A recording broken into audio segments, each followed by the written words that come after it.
Everyone, आज आपण बघणार आहोत lecture number 11 reactions with hydrogen halides. बरोबर, अल्कोहोलची रिॲक्शन आपण हायड्रोजन हलाइड सोबत करायची आहे. लेक्चर नंबर 10 मध्ये आपण बघितलं होतं डिहायड्रेशन ऑफ अल्कोहोल, त्यानंतर reaction with SOCl2 thionyl chloride, reaction with PX3 PX5 ह्या रिॲक्शन्स आपण बघितलेल्या आहेत. त्यानंतर नेक्स्ट रिॲक्शन आहे reactions with hydrogen halides. The alcohol react with hydrogen halide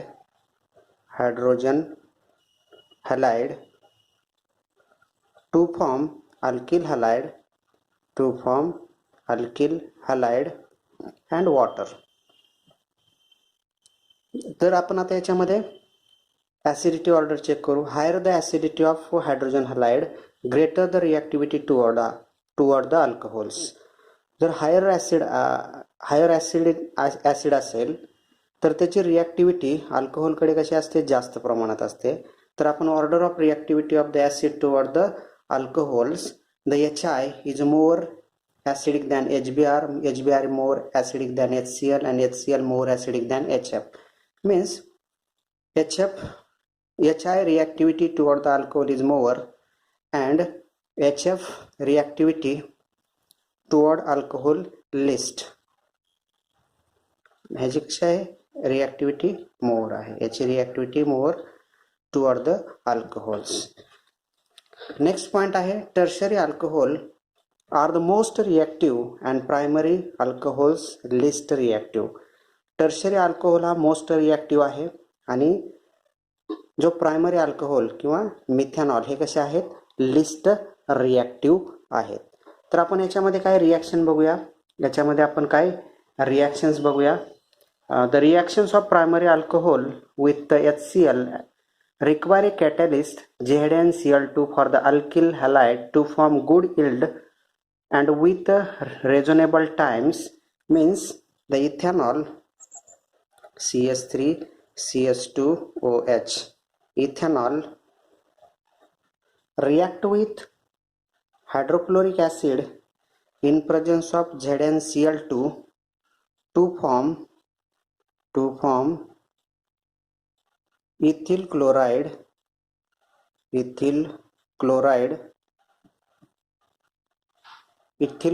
and water. Second reaction बघूया. Primary alcohol may be converted easily into corresponding alkyl bromides by the action of HBr in presence of little H2SO4 catalyst. Means primary अल्कोहोलची reaction बघतोय. Primary alcohol can be converted into alkyl halides with action of HBr. Means N propyl alcohol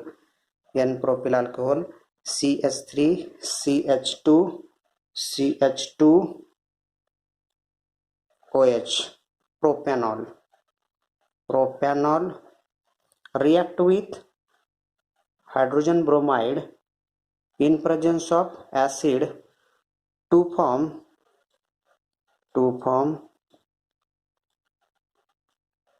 propyl bromide plus water. और isopropyl alcohol CH3 CHOH CH3 isopropyl alcohol react with hydrogen bromide in presence of acid to form isopropyl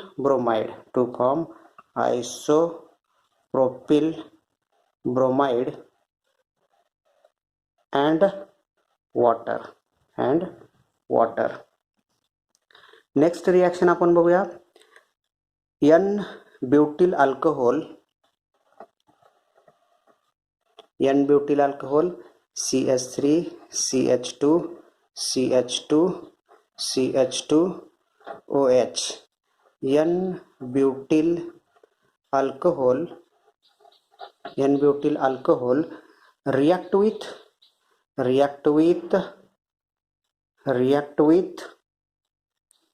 NaBr in presence of acid and heat to form N-butyl bromide, CH3, CH2, CH2, CH2, Br, N-butyl bromide plus water. त्यानंतर next reaction बघूया आपण सायक्लोहेक्झॅनॉल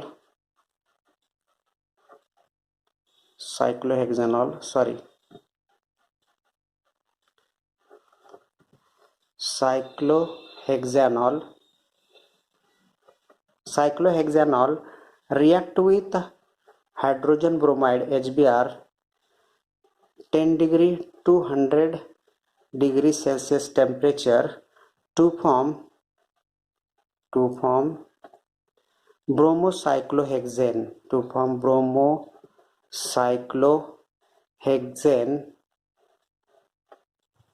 plus H2O. नंतर आपण याच्यामध्ये next reaction बघूया. N heptyl alcohol CH3 CH2 5 CH2OH. N heptyl alcohol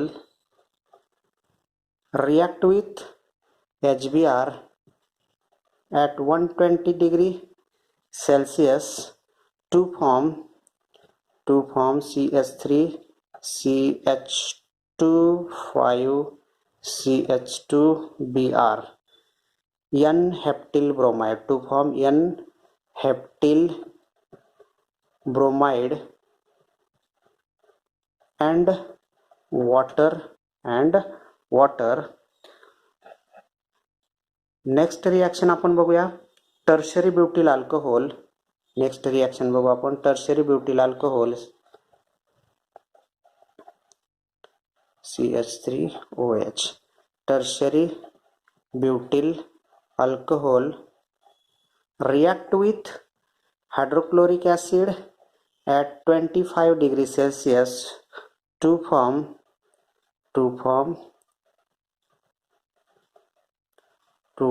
tertiary butyl chloride या ठिकाणी tertiary butyl chloride plus water molecule नंतर आणखीन एक रिॲक्शन आपण याच्यामध्ये बघूया. Ethanol CH3 CH2OH react with HI in presence of H3PO4 phosphoric acid to form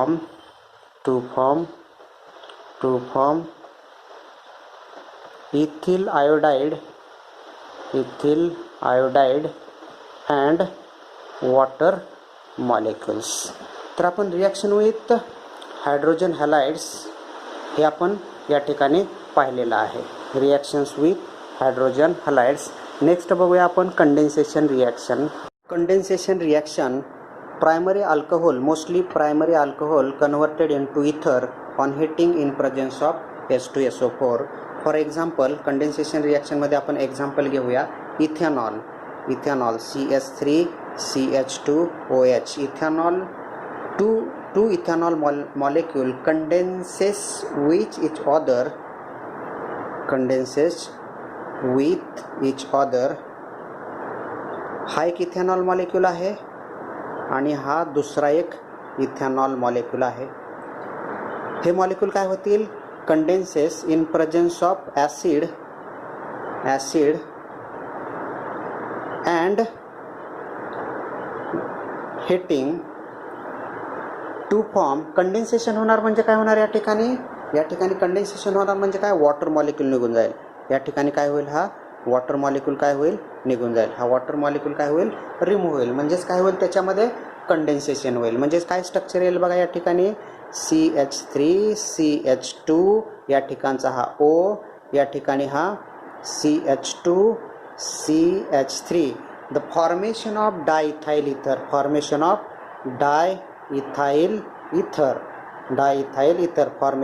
इथर and water molecules. आणखीन एक दुसरं एक्झाम्पल आपण याच्यामध्ये घेऊया. सेकंड एक्झाम्पल याच्यामध्ये आपण घेऊ शकतो. Example number 2. N butyl alcohol CH3 CH2 N butanol याला म्हणतो. N butanol. दुसरा मॉलिक्यूल घेऊ OH CH2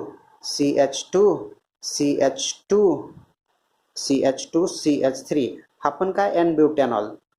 2 N butanol molecule condenses each other to remove water molecule. कंडेन्सेशन म्हणजे काय? Remove of water molecule to form बघा या ठिकाणी काय तयार होईल CH3 CH2 CH2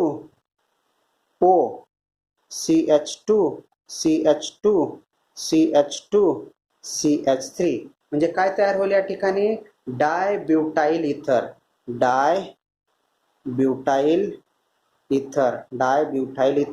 आणि ही रिॲक्शन कशामध्ये होते? In presence of acid and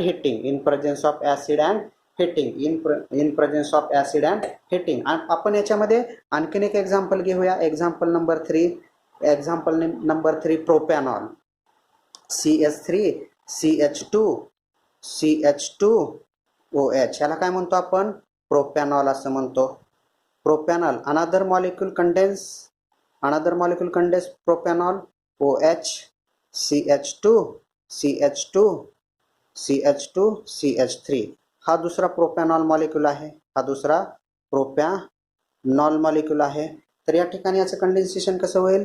या ठिकाणचा हायड्रोजन या ठिकाणचा हायड्रॉक्सी ग्रुप म्हणजे हा वॉटर मॉलिक्यूल रिमूव्ह होईल. फॉर्मेशन काय होईल या ठिकाणी? CH3 CH2O CH2CH3 म्हणजे फॉर्मेशन ऑफ डायप्रोपाइल इथर. या पद्धतीने आपल्याला इथर फॉर्मेशन होईल. म्हणजे primary alcohol mostly primary alcohols condenses each other. It can be converted into ether on heating in presence of H2SO4. Oxidation of alcohols. Primary and secondary alcohol undergo oxidation in which carbonyl group is formed. After the cleavage of OH bond and CH bond to form carbonyl compound.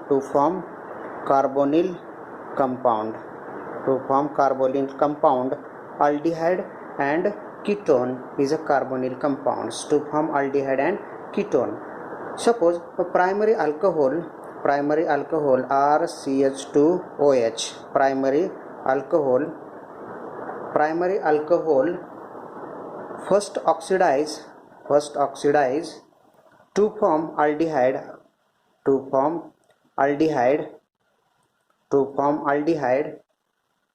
and then aldehyde oxidize to form carboxylic acids. म्हणजेच primary अल्कोहोलची first reaction झाल्यानंतर aldehyde तयार होईल. अल्डिहाइडचं परत oxidation झाल्यानंतर acid होईल. अल्कोहोलचं ऑक्सिडेशन अल्डिहाइड, अल्डिहाइडचं ऑक्सिडेशन ऍसिड.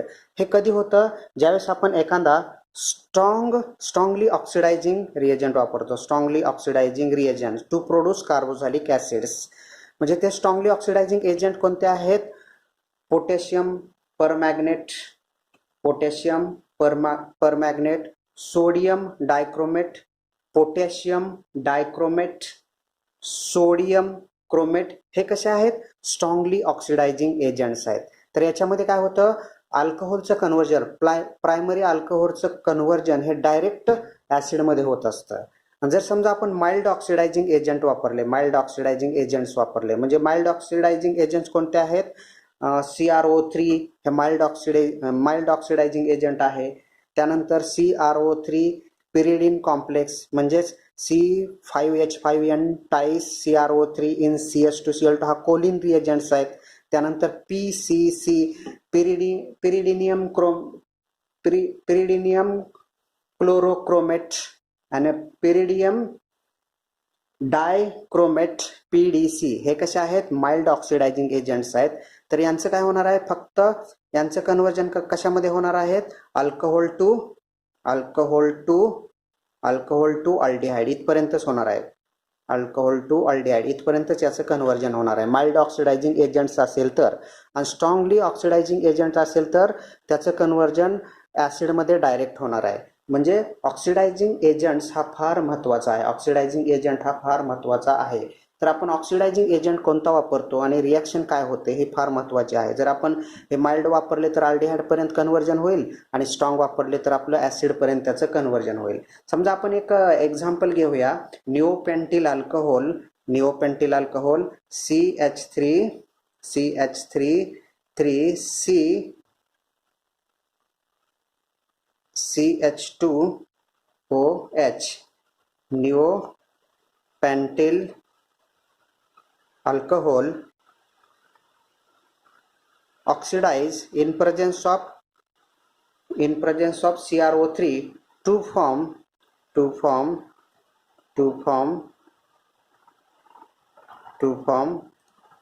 trimethyl acetaldehyde.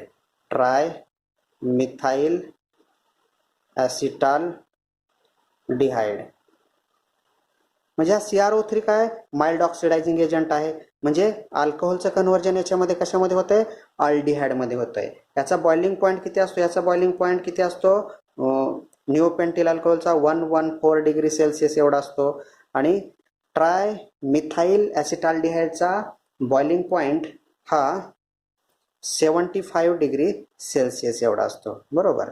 म्हणजे आपण ऑक्सिडायझिंग एजंट कोणता वापरतो हे फार महत्त्वाचं आहे. जर आपण माइल्ड ऑक्सिडायझिंग एजंट वापरू तर आपल्याला काय मिळतो, अल्डिहाइडपर्यंत त्याचं कन्वर्जन होत असेल. जर स्ट्रॉंग ऑक्सिडायझिंग एजंट वापरू तर त्याचं कन्वर्जन हे ॲसिडमध्ये होत असतं. त्यानंतर आपण दुसरं एक्झाम्पल घेऊया.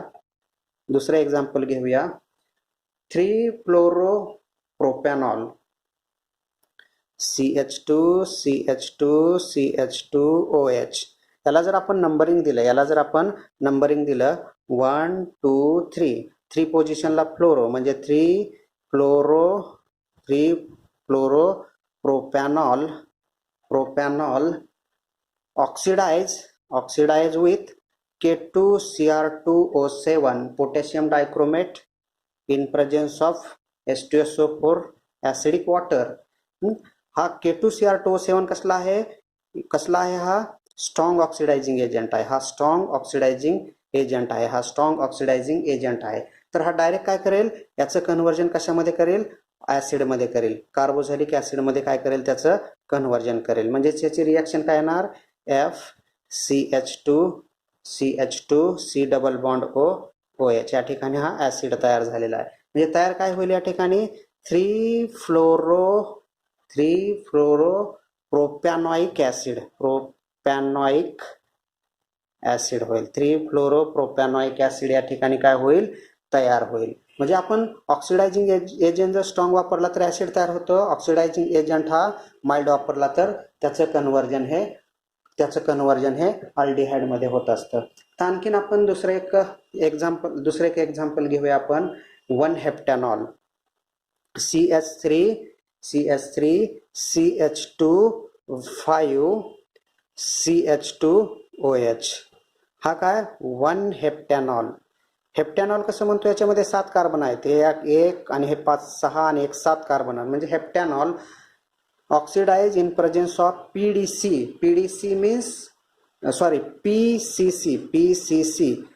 पिरिडियम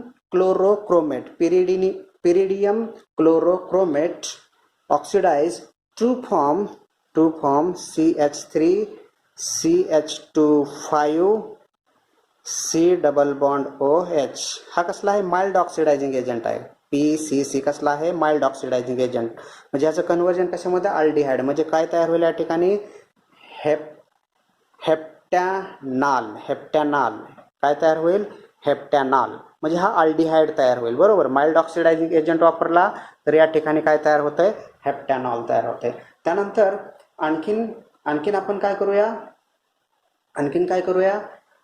सेकंडरी अल्कोहोल. हे प्रायमरी सगळे अल्कोहोल आपण बघितले. त्यानंतर एक आपण सेकंडरी अल्कोहोलचं एक्झाम्पल घेऊ. सेकंडरी अल्कोहोल RCOH, या ठिकाणी R आणि या ठिकाणी H. हा कसा आहे? सेकंडरी अल्कोहोल आहे. सेकंडरी अल्कोहोलचं जर आपण oxidation in presence of PDC means pyridinium dichlorochromate to form ketone. हा कसला आहे? माइल्ड ऑक्सिडायझिंग एजंट आहे. म्हणजे ह्याचं कन्वर्जन कशामध्ये होत आहे? हे कीटोन मध्ये होत आहे. त्यानंतर आपण एक याच्यामध्ये एक एक्झाम्पल घेऊया. सायक्लोहेक्झॅनॉल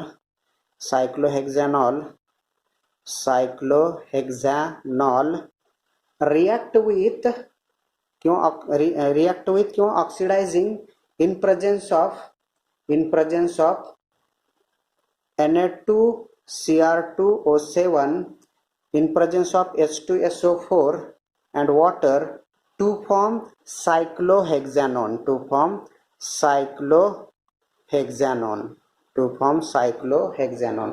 दुसरे एक्झाम्पल घेऊया आपण. दुसरे एक्झाम्पल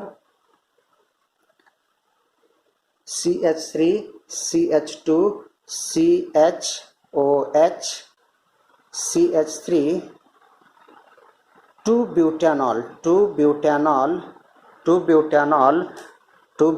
कसं म्हणणार? 1 2 3 4 2 पोझिशनला alcohol. 2-butanol oxidize in presence of KMnO4 to form 2-butanone.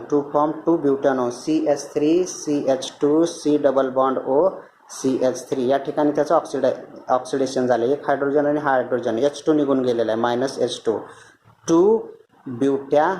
2-butanone. म्हणजे लक्षात ठेवायचं आहे, सेकंडरी अल्कोहोलचं ऑक्सिडेशन झालं की आपल्याला कीटोन मिळतो. सेकंडरी अल्कोहोलचं जर ऑक्सिडेशन झालं तर आपल्याला कीटोन मिळतो. प्रायमरीमध्येच आपल्याला अल्डिहाइड आणि ॲसिड मिळेल. मात्र सेकंडरी अल्कोहोलमध्ये फक्त कीटोनच मिळतोय आपल्याला. या ठिकाणी कीटोनच. सायक्लोहेक्झॅनोन कीटोन, 2-butanone हे पण काय आहे? कीटोन आहे. आता एक इंटरेस्टिंग एक्झाम्पल घेऊया आपण. Interesting example tertiary butyl alcohol. जर आपण ऑक्सिडेशन केलं, टर्शरी ब्युटाइलचं ऑक्सिडेशन होईल का? कारण टर्शरी नो रिॲक्शन. ह्याची रिॲक्शन होणार नाही. का रिॲक्शन होणार नाही? कारण टर्शरीमध्ये या ठिकाणी मात्र काय? हायड्रोजन नाही. या ठिकाणी हायड्रोजन नाही. जर या ठिकाणी हायड्रोजन, अल्फा हायड्रोजन जर असेल तरच काय होणार? या ठिकाणी रिॲक्शन होणार आहे. म्हणजेच काय? Tertiary alcohol are stable to oxidation under condition the no carbon their hydroxy bearing carbon atom. म्हणजे hydroxy bearing carbon atom does not contain hydrogen atom. म्हणजेच या ठिकाणी काय होणार आहे? या ठिकाणी कोणतीही रिॲक्शन होणार नाही. रिॲक्शन होण्यासाठी या ठिकाणी आपल्याला काय लागतो? एक ह्या हायड्रॉक्सी बिअरिंग कार्बनला एक हायड्रोजन लागतो, तरच या ठिकाणी ऑक्सिडेशन रिॲक्शन होणार आहे. नाहीतर या ठिकाणी आपल्याला ऑक्सिडेशन रिॲक्शन होत नाही. या ठिकाणी ऑक्सिडेशन रिॲक्शन मात्र काय होत नाही. या ठिकाणी esterification reaction. In esterification alcohol react with acid in presence of acid to form ester. Acid is a dehydrating agents. अल्कोहोलची रिॲक्शन समजा ॲसिड सोबत, त्यानंतर ॲसिल क्लोराईड किंवा ॲसिटिक अनहायड्राइड सोबत झाली तर आपल्याला काय मिळतो? इस्टर मिळत असतो. For example alcohol react with acid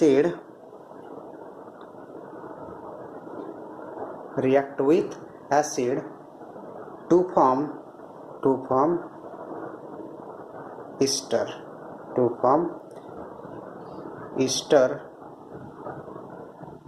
and water. तर याच्यामध्ये काय होणार? हा H2SO4 जो आहे, जो इन प्रेझेन्स ऑफ ॲसिड, हा डिहायड्रेटिंग एजंट आहे. या ठिकाणी काय होईल? H आणि हा OH हा वॉटर मॉलिक्यूल बाहेर जाईल, म्हणजेच काय होईल, R C double bond O R, या ठिकाणचा एच जाईल किंवा या ठिकाणचा ओ एच, किंवा या ठिकाणचा एच किंवा या ठिकाणचा ओ एच, त्याप्रमाणे काय होईल, या ठिकाणी इस्टर फॉर्मेशन होईल. या रिॲक्शनला काय म्हणतो आपण, इस्टरिफिकेशन रिॲक्शन असं म्हणतो. याच्यामध्ये आपण एक्झाम्पल्स घेऊया. Example, methanol react with acetic acid, react with acetic acid in presence of acid. He reaction कशी आहे, रिव्हर्सिबल रिॲक्शन आहे. म्हणजे हायड्रोलिसिस ऑफ इस्टर केल्यानंतर आपल्याला ॲसिड आणि अल्कोहोल मिळेल. हायड्रोलिसिस केल्यानंतर काय मिळेल आपल्याला, हायड्रोलिसिस ऑफ इस्टर केल्यानंतर ॲसिड अँड अल्कोहोल मिळेल. आणि आपल्याला इस्टरिफिकेशन करायचं असेल तर alcohol react with acetic acid to form ester and water molecules, त्यालाच काय म्हणतो आपण, इस्टरिफिकेशन रिॲक्शन असं म्हणतो. म्हणजेच या ठिकाणी बघितलं आपण, methanol react with acetic acid to form methyl acetate, CH3C double bond O CH3, हा काय आहे, मिथाइल ॲसिटेट. ॲसिटेट म्हणजेच काय, हा इस्टर आहे. ॲसिटेट म्हणजेच काय आहे, हा इस्टर आहे. आणि हा वॉटर मॉलिक्यूल आहे. ह्या रिॲक्शनमध्ये काय होते बघा, या रिॲक्शनमध्ये या ठिकाणचा हायड्रोजन, या ठिकाणचा हायड्रॉक्साईड, म्हणजे हा वॉटर मॉलिक्यूल बाहेर पडला, म्हणजे CH3O double bond O CH3, या ठिकाणी असं स्ट्रक्चर आलेलं आहे. दुसरे एक्झाम्पल घेऊ आपण, ethanol CH3CH2OH. Ethanol react with acetic acid OH C double bond O CH3, हे स्ट्रक्चर कशाचं आहे, ॲसेटिक ॲसिडचं स्ट्रक्चर आहे. In presence of acid means H2SO4 is a dehydrating agent to form ethyl acetate. कसा तयार होईल बघा, इथाइल ॲसिटेट कसा तयार होईल, CH3CH2O C double bond O CH3, हा काय तयार झाला, ethyl acetate, to form ethyl acetate. त्यानंतर आपण नेक्स्ट एक्झाम्पल घेऊया. आपण एक ॲरोमॅटिक अल्कोहोल घेऊया, सायक्लोहेक्झॅनॉल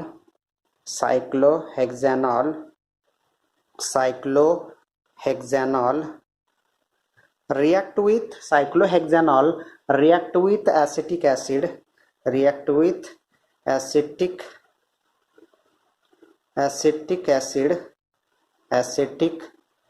याच्यामध्ये हे काय होईल, वॉटर मॉलिक्यूल रिमूव्ह होईल. म्हणजे तयार काय होईल, या ठिकाणी हा ऑक्सिजन, या ठिकाणी हा C double bond O CH3, म्हणजे हा जो तयार झालेला काय आहे, सायक्लोहेक्झिल ॲसिटेट. याला काय म्हणतो आपण, सायक्लोहेक्झिल ॲसिटेट. ही रिॲक्शन कशी आहे, रिव्हर्सिबल. महत्त्वाचा पॉईंट काय, ही रिॲक्शन कशी आहे, reversible. Esterification and hydrolysis of ester, बरोबर, अशी ही रिव्हर्सिबल रिॲक्शन आहे. इन प्रेझेन्स ऑफ ॲसिडमध्ये होते. इन प्रेझेन्स ऑफ बेसमध्ये पण होते ही reaction, in presence of acid. पण आपल्याला या ठिकाणी सिलेबसमध्ये काय, इन प्रेझेन्स ऑफ काय, या ठिकाणी ॲसिड आहे. तर आपण ॲसिडमध्ये घेऊ. ॲसिड हा डिहायड्रेटिंग एजंट आहे, रिमूव्हल ऑफ वॉटर करत असतो. सेकंड एक्झाम्पल घेऊ आपण, एक एक्झाम्पल घेऊया, सेकंडरी ब्युटिल अल्कोहोलचं एक्झाम्पल घेऊया. Secondary butyl alcohol CH3CHOH CH2 CH3, secondary butyl alcohol react with acetic acid,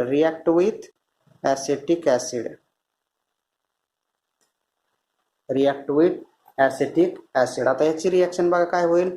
या ठिकाणचा एक H आणि या ठिकाणचा OH, हा वॉटर मॉलिक्यूल असा बाहेर पडेल. म्हणजे या ठिकाणी तयार काय होईल बघा, CH3CHO C double bond O CH3, या ठिकाणी काय असणार आहे, CH2 CH3. म्हणजे हे स्ट्रक्चर कशाचं येईल आपलं, हे स्ट्रक्चर कशाचं येईल बघा, हे स्ट्रक्चर कशाचं येईल, हे सेकंडरी ब्युटिल ॲसिटेट. हे स्ट्रक्चर कशाचं आहे, secondary butyl secondary butyl acetate, secondary butyl acetate, आणि हा या ठिकाणी काय असणार आहे, हा water molecule. Alcohol react with acyl chloride to form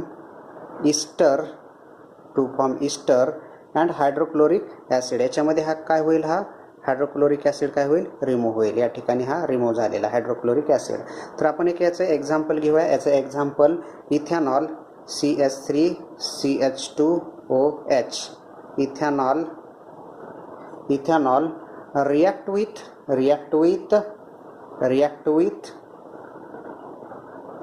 acetyl chloride to form ethyl acetate. या ठिकाणी काय होईल, या ठिकाणी बघा, या ठिकाणी काय होईल, हा HCl काय होईल, हा रिमूव्ह होईल. म्हणजेच तयार काय होईल या ठिकाणी CH3CH2O C double bond O CH3 means ethyl acetate काय होईल या ठिकाणी तयार होईल. आपण बघितलं ॲसिल क्लोराईड सोबत अल्कोहोलची रिॲक्शन झाली तर काय होतं, आपल्याला या ठिकाणी इस्टर मिळतोय. त्यानंतर नेक्स्ट पॉईंट आहे, याच्यामध्ये alcohol react with acetic anhydride,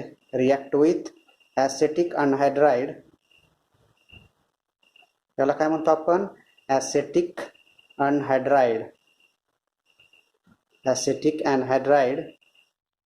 to form Easter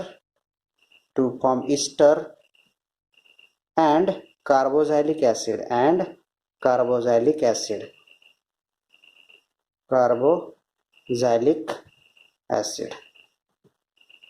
म्हणजे याच्यामध्ये काय होतंय बघा, याच्यामध्ये काय होतंय, समजा अल्कोहोलची रिॲक्शन ॲसिटिक अनहायड्राइड सोबत झाली तर या ठिकाणी आपल्याला इस्टर आणि काय मिळतोय, याच्यामध्ये कार्बोझॅलिक ॲसिड्स मिळतोय. समजा आपण एक एक्झाम्पल घेऊया, याचं पण एक एक्झाम्पल घेऊया.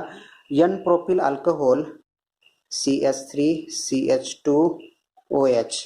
N propyl alcohol react with acetic anhydride CH3C double bond O C double bond O CH3 acetic anhydride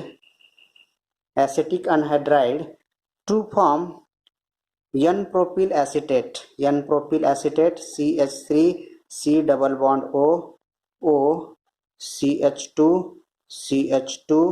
CH3 म्हणजे N propyl acetate and acetic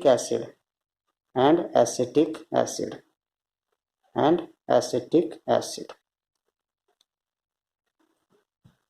म्हणजे हिस्टरिफिकेशन मध्ये आपण काय केलं, अल्कोहोलची रिॲक्शन कशासोबत केली, अल्कोहोलची रिॲक्शन ही ॲसिड सोबत ॲसिल क्लोराईड आणि ॲसिटिक अनहायड्राइड केल्यानंतर आपल्याला काय मिळतं, हिस्टरिफिकेशन मिळतं. हे आपण या ठिकाणी सर्व अल्कोहोलच्या रिॲक्शन या ठिकाणी आपण ह्या पूर्ण पाहिलेल्या आहेत. अल्कोहोलच्या रिॲक्शन आपण या ठिकाणी पूर्ण पाहिलेल्या आहेत. आता याच्यामध्ये आपलं एक राहिलेलं आहे, इथेनॉल झालेला आहे. या ठिकाणी काय झालेलं आहे, इथेनॉल. तर या ठिकाणी आपण CH2 एक वाढवला तर काय होईल, एन प्रोपिल अल्कोहोल होईल. बरोबर. या ठिकाणी आपल्या सर्व अल्कोहोलच्या रिॲक्शन या ठिकाणी आपल्या संपलेल्या आहेत आणि हे लेक्चर आपण या ठिकाणी स्टॉप करत आहोत. नेक्स्ट लेक्चरमध्ये आपण फिनॉल बघणार आहोत. या ठिकाणी अल्कोहोल हा पूर्ण संपलेला आहे आणि हे लेक्चर आपण या ठिकाणी स्टॉप करत आहोत. थँक्यू.